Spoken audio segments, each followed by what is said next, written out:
Today, our guests are Patrick Sweet and Peter Cunningham. So Patrick is working for the Center for Creative Leadership. He's the co-director of the Alliance for Advancing Leadership in Peace and Security. Peter is the co-director for GCSP CCL Leadership Alliance, again, the Geneva Center for Security Policy. A mouthful, basically. So Patrick and Peter are partners, and instead of me trying to read what GCSP does, why don't you guys tell us what you do? Sounds impressive. You can start. We start with the Geneva Center for Security Policy, GCSP, from now on, and it is a mouthful, I know. I guess a bit of background that's useful is that GCSP was set up or founded in the mid-90s, and it was Switzerland's contribution to NATO's Partnership for Peace program. Okay. Switzerland founded a number of institutions looking at issues around peace and security from a research, dialogue and educational point of view, because that's what they could contribute to NATO. So it was very innovative in the mid-90s because it brought together diplomats and military, hard and soft security actors in the same room to talk about what were then, even though it sounded not that long ago, state-to-state security issues in the world.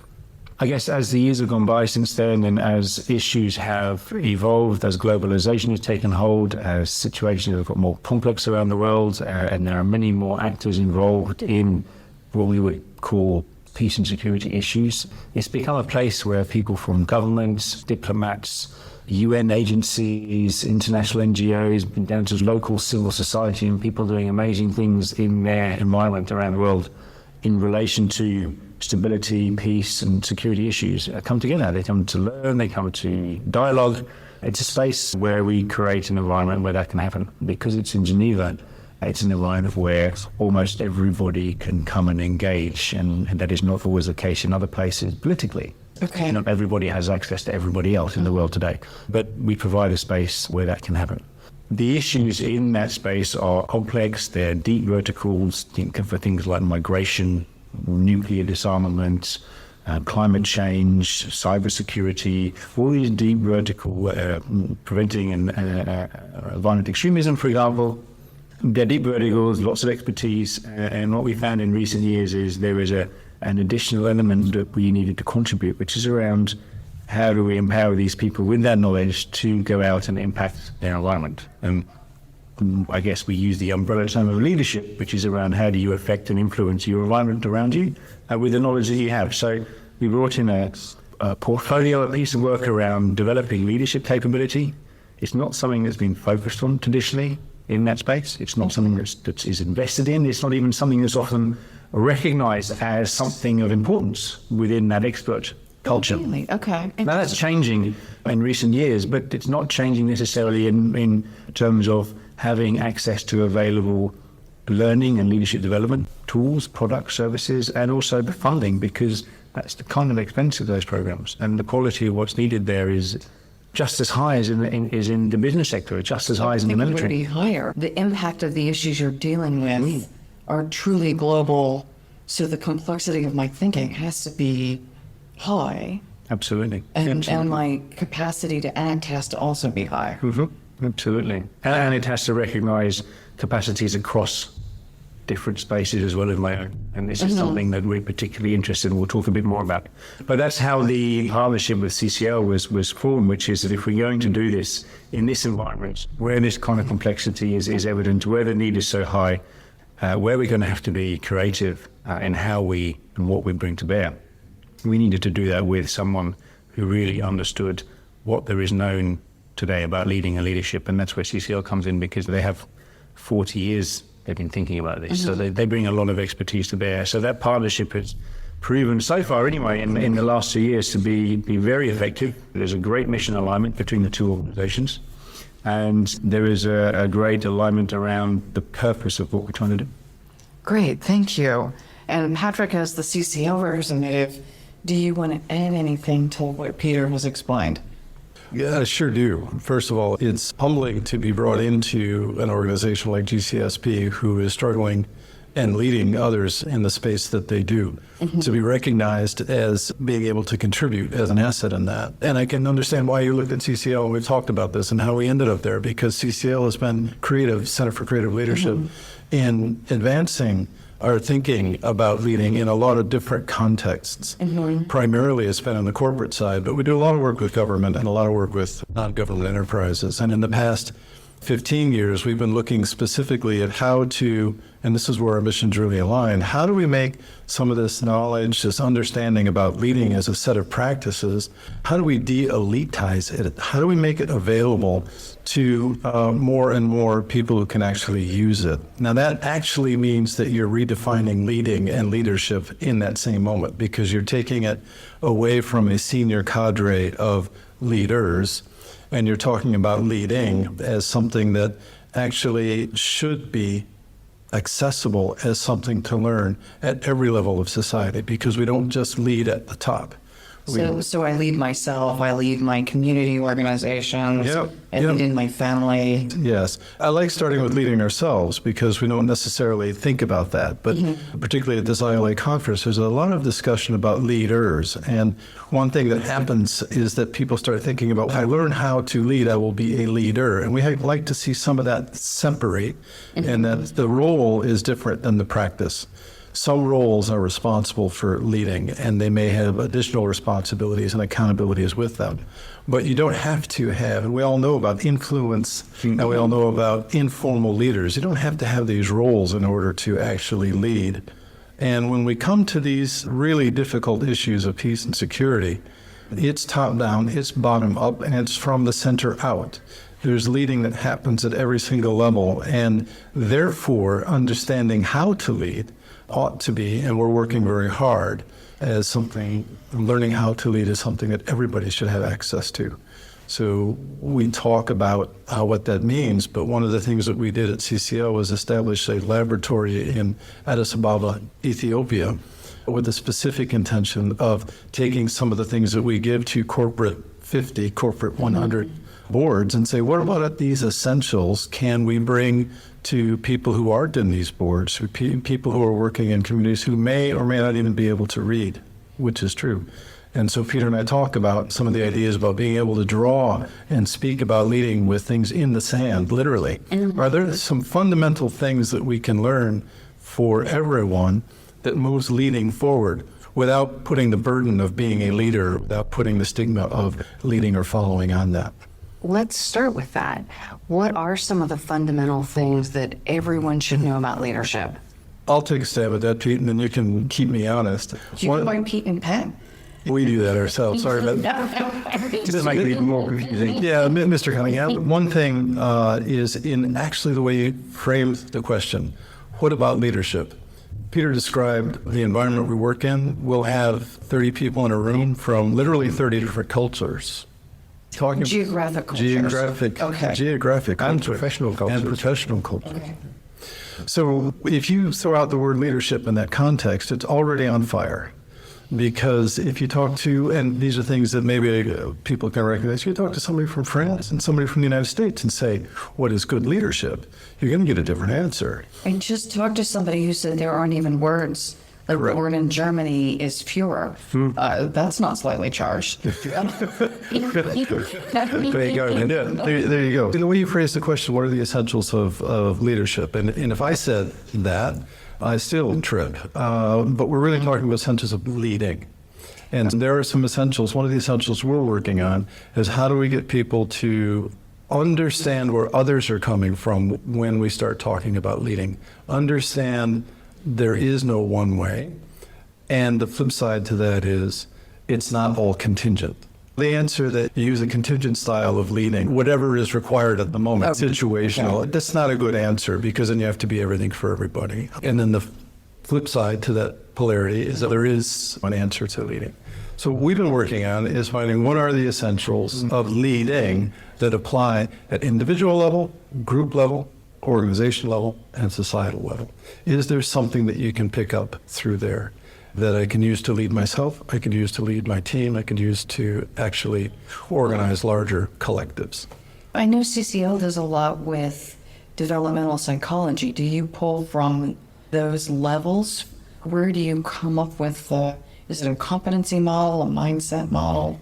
Yes and yes. And some of the criteria we use so if you think about it, what we're doing at the moment in Phaser actually is going and looking and understanding what is known about leading and leadership today, and what in that is particularly of relevance and interest to our community, to our environment. And some of the criteria, I guess, use to do that is what resonates when you're in a highly diverse, geographic diverse group, where people are coming from very different worlds.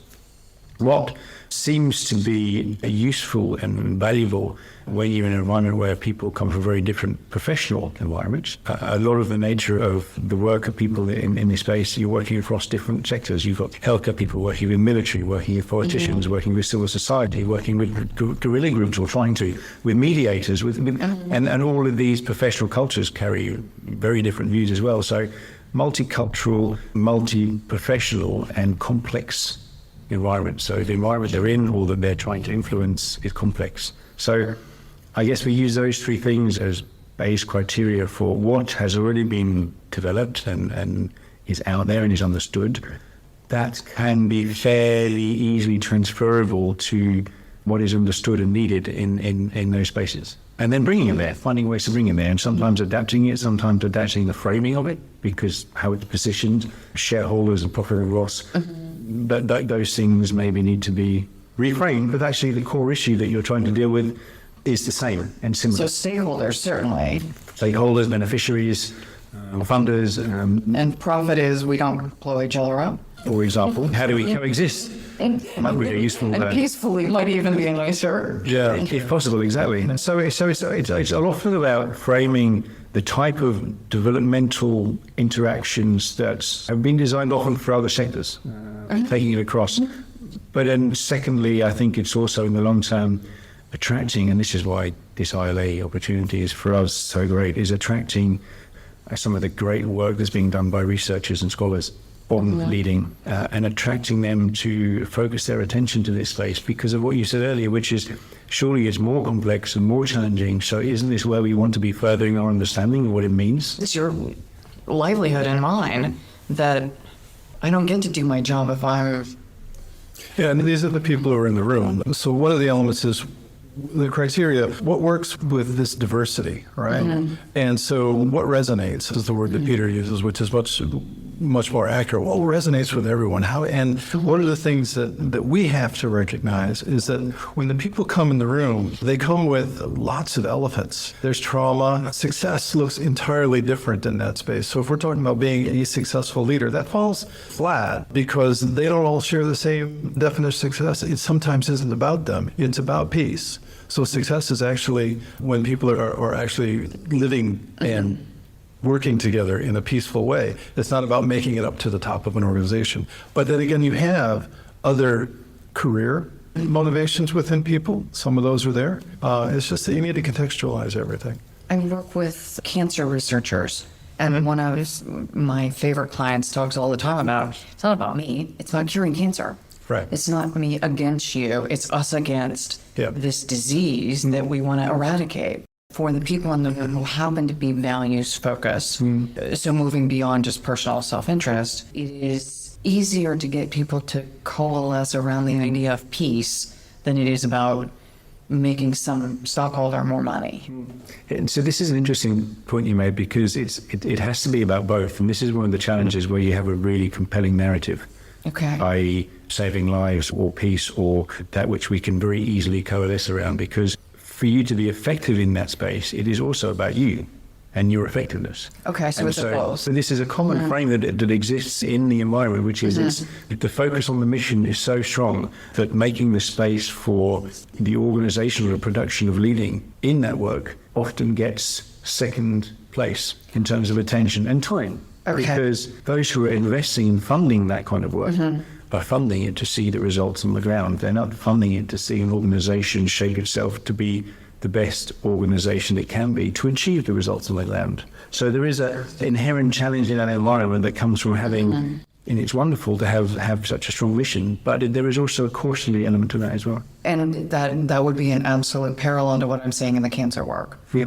That we hire and train the best researchers and physicians, and the leadership is an afterthought when something goes wrong. Yeah, exactly. Now let's talk about, what does this really mean when you show up, and what kind of projects are you working on? What's most interesting to you? It's all interesting. It's all interesting.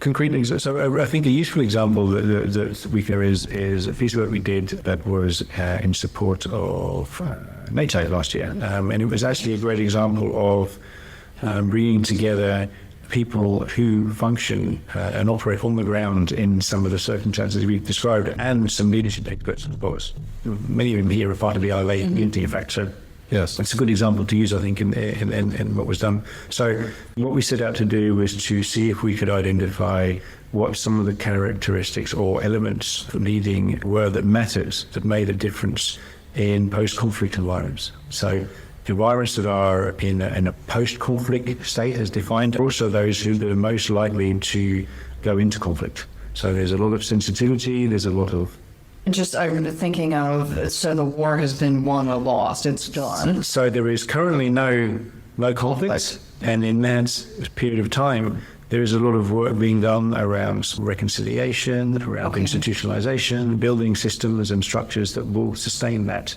The assumption is stuff has been flattened.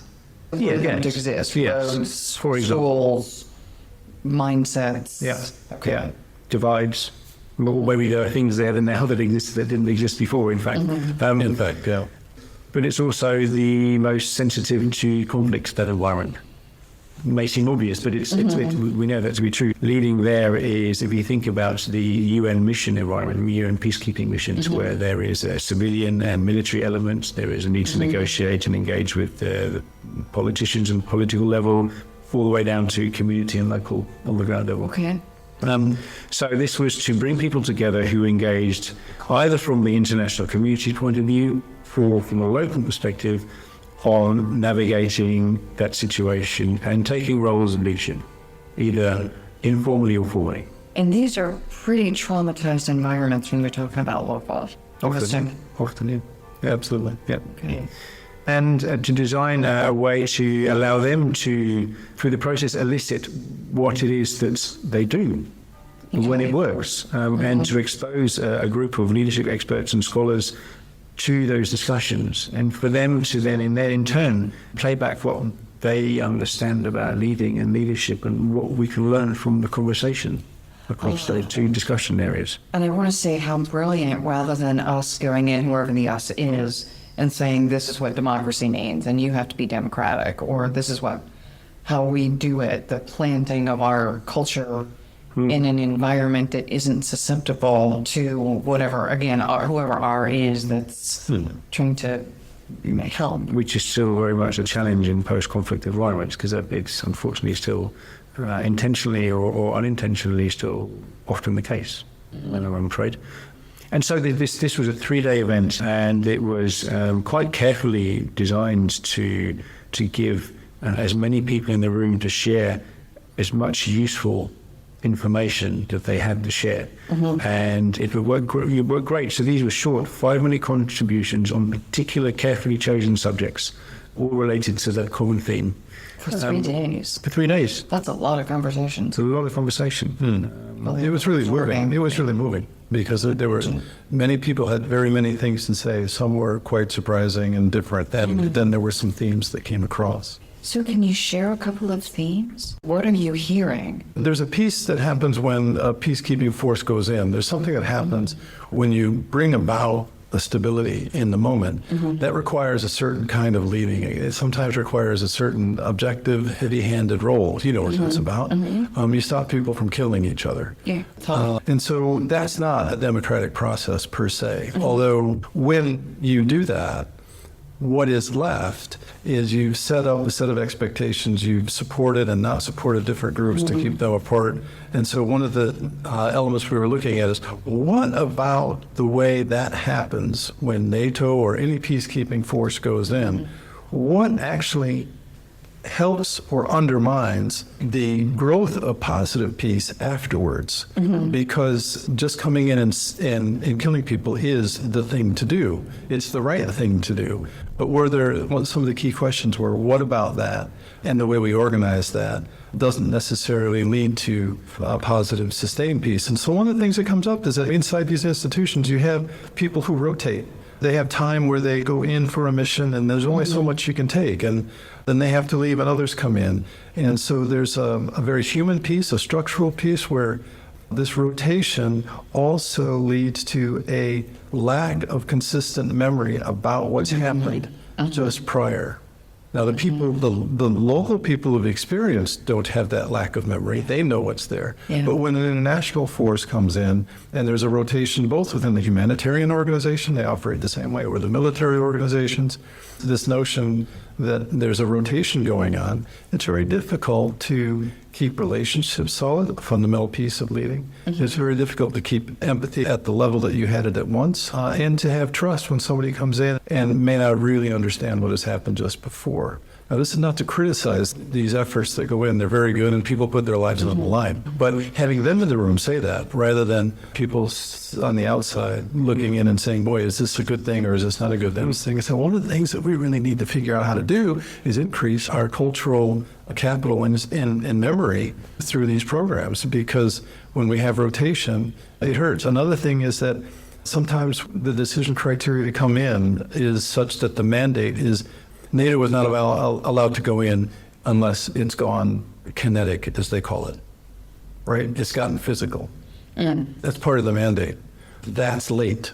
It actually, but in order to address that, you have to address the mandate of NATO. And so people bring it up and say, and this shows up on the other end, because by the time it's gone negative that way, you've got such trauma and such difficulty that you can't build very easily, rebuild empathy between people who are fighting. Once you've tried to kill me, I am going to be reasonably reticent of. That's where some of the reconciliation work is so interesting. That it's not an eye for an eye. It's the intent of true reconciling in a way of recovery. So in that line, what is it that we do in the front end that gets in the way of the reconciliation, even though we're trying to do good things? It's all right. It's all good. But it's all well intended. That's what well intended. Yes, it's well intended. There are lots of things that are well intended that create harm. Another example of that emerged out of that event was the release of funds when there is an international response to a crisis, and how the imbalance is currently between where those funds go to large international institutions to go in and respond, compared to the smaller regional, on-the-ground civil society and other actors who are actually often better placed to respond and then sustain the response needed. So when the funds go to the international community, they do not go to the people on the ground who will be there once the crisis has been declared over.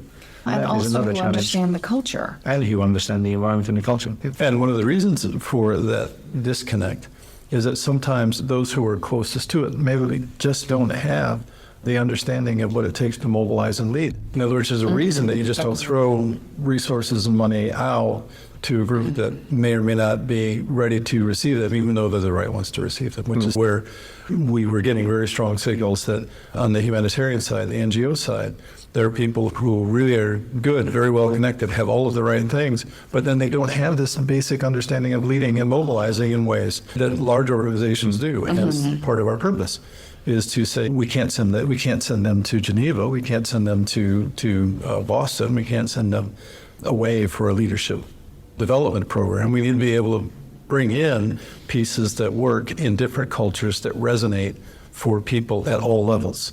So does your program say something happens in Puerto Rico, as an example, and we need to get stuff there because 80% of the population has no water? How would you respond to something like that? Our work isn't in that response phase. Our work is in turbulence. It's ongoing. The challenge with the response phase is there is no time made to stop, reflect, to step back from. And so we're thinking about learning and leading really need to happen is around, in the space and the time around those issues, when there is time, arguably, although that's a challenge in itself. But in advance. When there is, in advance, exactly, Yes. in before we get to that situation. So it's really an ongoing level, and as much as possible, people that work in those environments, either because they live there or because they're sent there, and finding the time to focus on this is one of our biggest challenges in helping the funding aspect of all of this recognize when those right times are and being able to then respond. So there's another example that takes it out of the peace side and the conflict side, where an organization is responsible for humanitarian aid. Okay. One that we work with came to us and said, we have offices around the world, from Panama to the Balkans to South America to Africa. And we really need some help in understanding how we can be more effective as an organization. And inside of that, we think that we need some leader development inside of that. And they're responsible for housing and assisting millions, literally, of displaced people, refugees. Okay. And it's not about post-conflict all the time. That can be starvation, that can be any number of situations. And this organization is very good at its logistics. So as Peter's saying, we don't come in and tell them how they're going to distribute their things better. They're good at that. Okay. But they are taking the time right now to sit back and say, we think we can do better. And so what would you say to do that? And so we would like to have, as they say, a common language of leading across our organization, across all these cultures. And so one of the things we are challenged with is both greeting a client or an organization like that, understanding their challenge, but then saying, stamping one kind of leading across that global organization with those different cultures is probably a mission impossible if you take a standard traditional competency model base.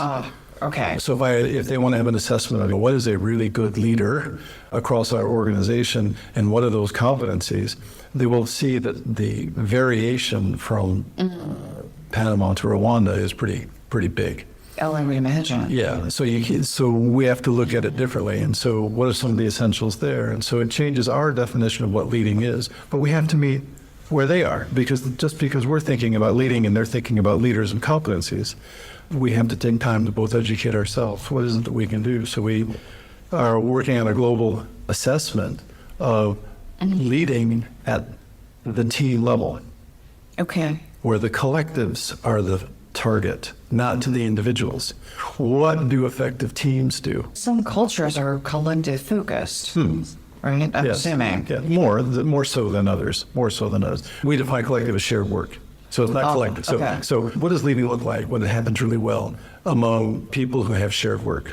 Right. So Peter and I have shared work. We've got things that we have to deliver together. I can't deliver them with and vice versa, or at least our organization is that way.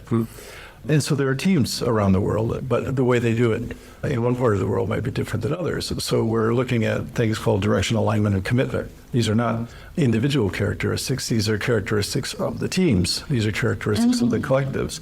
And so how does DAC, directional alignment, get actually produced here and versus there? So we can then go back and say, across the board, you can find advantage in developing these team processes, rather than going in and saying, you need a leader who knows how and has competencies to do A, B, and C, because these things are produced between people as opposed to by a person telling others to do it. Back to Peter's point, we're working with them at a moment while they're taking time to step back and do this assessment. We're not intervening when they're actually building, let's say, a village for a particular, in Puerto Rico, for example. Afterwards. They're going to go in and they're going to do that, and they do that very well for displaced people. But getting leadership training in the middle of that is probably not. No, it's probably not. But they can reflect afterwards and say, what about this went well? And they do. And what about this can we do better? And they do. And what about that can we share across the organization? And so we're helping them frame that. One of our challenges is just, these are activities that are not well understood. So we're learning ourselves. So let's come back on that note, because I'd love to hear more about what you're learning. What I'm taking away is that the two of you are co-creating, pulling from the best literature and research and everything else, a series of practices, processes, thought frameworks that will resonate in organizations that didn't necessarily exist because the world's different than it was. And what used to be a best practice may not apply in this context for a global humanitarian or post-conflict environment, and certainly different in Ethiopia than Detroit. Even if you don't have time to teach leadership in advance and intervention, especially because they're already quite experienced at this, you can still do an after-action review and start the learning process with the reflection process. Is that accurately stated? Yeah, and so that's the learning on the constituent side. What I was alluding to was that because the nature of the way these things are transpiring, not only in our space, but even in corporate space, it's very turbulent. There are things that we're learning that we have to, in our adaptation of what other people do, we recognize that there are things that we are beginning to understand that we can work to advance, which was part of our mission, to advance understanding of leading in this kind of activity. And so there's a couple key areas of learning that we are really working on ourselves. So what are those? The obvious. Yeah. Two that come to mind and have come up in this conference in the last day or two repeatedly is, the first one is around an ability to create spaces, environment where the right kind of dialogue can happen at the right time. There is so much about leading which is about speaking to versus speaking listen. amongst and not speaking. When you say dialogue, I think of the David Baumwerk and that I listen to each person and I speak into the circle also. But in that process, I am willing to be changed by the dialogue. There is the dialogue itself, and then there is creating a space where dialogue like that and others can happen. What that looks like, obviously, is somewhat situational, but it's a phenomenon that comes up time and time again, and it's to a greater or lesser extent recognized as a leadership capability. But what we do see is when it happens, it has an impact. It has an impact in a lot of the spaces we're working in. So its ability to recognize what kind of space is needed, to create the space, and then to shape the dialogue in that space to whatever the situation demands is a set of leadership capabilities that either an individual or a collective can bring to bear. But that is a key area of focus for us to be able to bring to the table and put into our portfolio. The second one, you touched on something about, you said both individual and collective. Even if a leader is capable of doing that, in some places the collective doesn't pick it up. So I just wanted to lift that and say it really is a collective characteristic. Having a good dialogue really depends on two people, right? Even if I'm really open to listening to you, but you feel a distance, or for some reason there's a barrier that is structural in some way. Cultural, exactly. So there is a collective characteristic there. So one of the other things we're learning about is that we really need to understand these collective elements that go beyond the individual. Okay. And so those pop up because when you work with different cultures, the collectives look different because the norms are different. So, but I cut you off, Peter. No, I absolutely agree. And the second one, just as another example, but again, because it's come up so many times in the last few days at the RLA conference here, is our paradoxes or polarities. And we've been spending quite a lot of time with Barry Johnson, who's done a huge amount of work on leveraging polarities. How do you apply yourself to polarities? What does it even mean to recognize what a polarity is, and the fact that there are two opposing truths, and that maybe it isn't we need to do one or the other, but actually we need to be able to hold both. And what does that look like? And how do you do that? And I think when it comes to turbulence in particular, the phenomenon of polarities or even multipolarities, if you want to go there, and being able to leverage those and recognize that there is value in continuity, there is value in change, for example, and there is challenge in both as well. And the fact that you can actually achieve leverage on both sides. It isn't just an either or. It isn't just we need to stay the same or we need to change. We need to leverage the best of both of those. And that is a higher order leading phenomenon. We learned a bit about vertical development here on the conference as well. And to be able to even to go there requires those involved to have achieved a certain level of development around their own thinking. So let's, for listeners who don't know what polarities are and vertical development, I know for people who have listened to all hundreds of interviews, they've heard this, but let's start with polarities, just a quick definition, and then vertical development, a definition. Or I'll take polarities, you said? Yeah. Okay. I'll take the example I used before, which is continuity and change. In so many organizations, there is a talk of change. We are here today and we need to change. We need to change to survive or to profit or to increase the scale of our work or whatever it may be. It's a from-to conversation. A from-to conversation suggests that where we are today isn't good enough. And where we need to go tomorrow is better. As we know, in a complex system, that's not the whole truth. We understand that there are things about where we are today that are actually things to be proud of, things to hold on to, and things to not let go of. And in our well-intentioned direction to go from one place to another, to be where we want to be for the future, we can easily let go of those. Or we can let go of the people that are holding on to those because they're not going to jump on the bandwagon because they're not recognizing the value of where we're going. So it's an ability to engage a collective around the recognizing what is the value in continuity, where we are today, what are the good things about that, what are the downsides to that, and then to then also look at what are the good things about where we're going and where we'd like to get to, but also acknowledging that there are potential downsides to that if we over-focus on the change, to the neglect of, I hope I'm doing Mary justice here, to the neglect of what we're proud of today. And you shouldn't apply this to say, you can apply this at an individual level. I want to be an authentic leader and I want to be an adaptable leader. Can I do both? The answer is yes. I need to be purposeful about that. When you can take that to an organizational level and you can take that to a societal level. And if you listen to General Petraeus' interview this morning, you'll recognize a number of polarities that he was navigating, and many people in those kinds of environments will recognize their own, I think.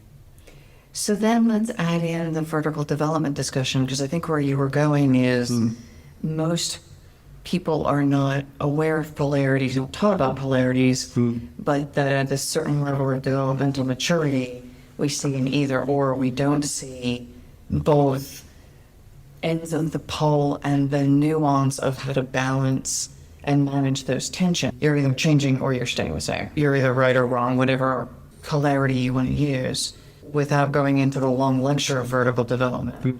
What do you want to say about how vertical development ties to polarities to make your point? Vertical development is a developmental model. It means that in leading, you can develop yourself horizontally and learn many different things to do, but you also need to develop your cognitive capacity to do more complex things.